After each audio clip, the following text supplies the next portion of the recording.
Следующий вопрос от Макса из Крыма. Валерий Викторович, вы неоднократно повторяли, что Украина должна вернуться к состоянию 2013 года, до переворота. Да. Но вы никогда не говорите, что Россия должна вернуться в том же аспекте к состоянию 93 С года, какой радости?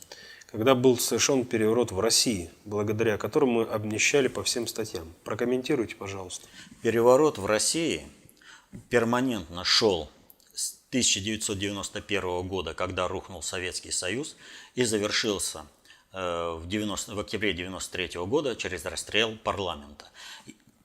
Плохо ли, хорошо ли, но в 1993 году наконец-то Россия получила возможность строить свое управление, прогнозируя будущее.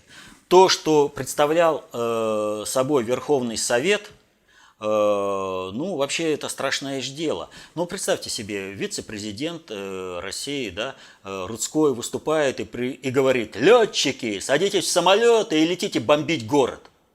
Это что за призыв? Вот. Это просто вокруг Верховного Совета сгруппировались те люди с уровнем понимания вот именно украинских олигархов, которые бы разорвали страну на мелкие части, без какой-либо вообще концепции управления. Это проявлялось в Верховном Совете.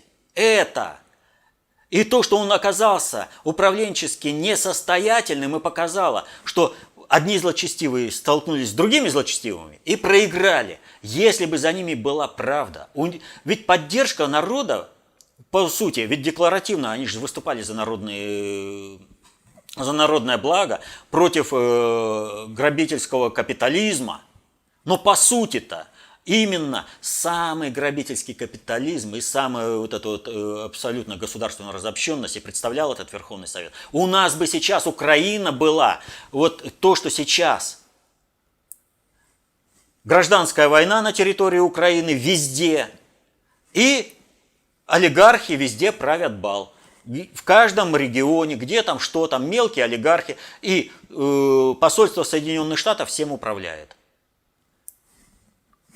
То, что в этой схватке победил Ельцин с Верховным Советом, предопределило то, что мы смогли вырваться из-под американского диктата.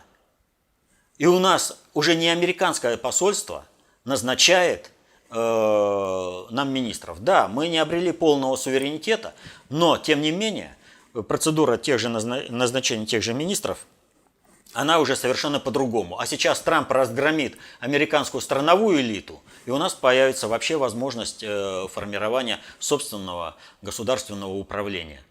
Поскольку надгосударственное управление будет разгромлено структурно и у нас. То есть все, кто подпиндосники, все эти Набиуллины, Грефы, Кудрины, Чубайсы, Медведевы, все, они все уйдут. Они это знают, и они сопротивляются, они стараются во что бы то ни стало высосать все соки из России и отдать американцам. Потому что именно американцы с надгосударственного управления обеспечивают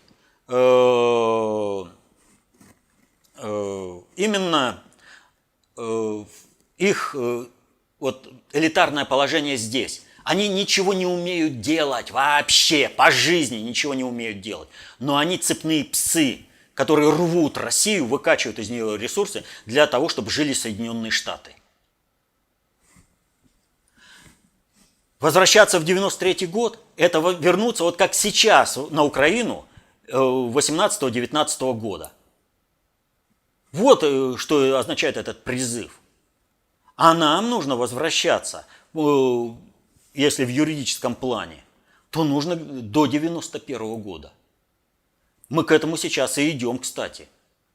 И устойчиво идем, от чего и все и бесятся и по поводу Путина, и по поводу России. Потому что мы восстанавливаем свой суверенитет. Восстанавливаем. И вопрос уровня суверенитета России до 91 года, это уже вопрос даже не времени, это уже очевидность. Причем в этой очевидности заинтересованы и глобальщики, иначе они сами не выживут на этой планете Земля. А 93-й год, повторю, это, значит, весь тот бардак, который олицетворял в управлении Верховный Совет. Под